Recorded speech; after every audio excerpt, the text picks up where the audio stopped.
जहां सियालकोट पुलिस ने उमर डार की गिरफ्तारी की तस्दीक कर दी। उमर डार को 9 मई के 4 मुकदमात में गिरफ्तार किया गया।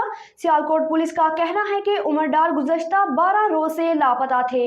मज़ीद तफसीलात सरदार ताहर महमूद की इस रिपोर्ट में। सियालकोट पुलिस ने पीटीआई रहनुमा उमर डार की गिरफ्तारी की तस्दीक कर दी। मीडिया रिपोर्ट के मुताबिक सियालकोट पुलिस का कहना है कि उस्मान डार के भाई उमर डार को गिरफ्तार कर लिया गया है। उमर डार को 9 मई के 4 मुकदमात में गिरफ्तार किया गया है। उमर डार गुज़िश्ता 12 रोज से लापता थे। उमर डार पर 9 मई के मुकदमात में 13 मुकदमात दर्ज हैं। आज जब लाहौर हाई कोर्ट में उमर डार की बाजियाबी के लिए दरख्वास्त दायर पर समाअत हुई तो सरकारी वकील ने अदालत को बताया है कि उमर डार को 8 जनवरी को गुजरात से गिरफ्तार किया गया।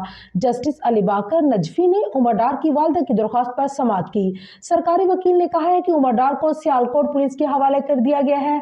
उमर डार पर 2 FIR दर्ज है। उमर डार इस वक्त थाना कैंट में गिरफ्तार है। गुज़िश्ता समाअत पर अदालत ने उमर डार की बाजियाबी की दरख्वास्त पर पुलिस का तफसीली रिपोर्ट पेश करने का हुक्म दिया था। लाहौर हाई कोर्ट के जस्टिस अली बाकर ने उमर डार की वालिदा रेहाना इम्तियाज की दरख्वास्त पर मंगल को समाअत की, जिसमें IG पंजाब, CCP लाहौर समेत दीगर को फरीक बनाया गया।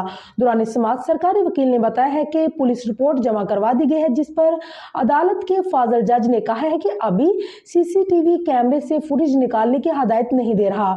मैं चाहता हूं कि पुलिस एक तफसीली रिपोर्ट पेश करे। दरख्वास्त में इस्तदा की गई है कि अदालत उमर डार को बाजियाब करवा कर पेश करने का हुक्म दे, जबकि उस्मान डार और उमर डार की वालिदा का कहना था कि अगर मेरा बेटा उमर डार ना मिला तो IG के खिलाफ FIR दर्ज करवाऊंगी और अदालत जाऊंगी।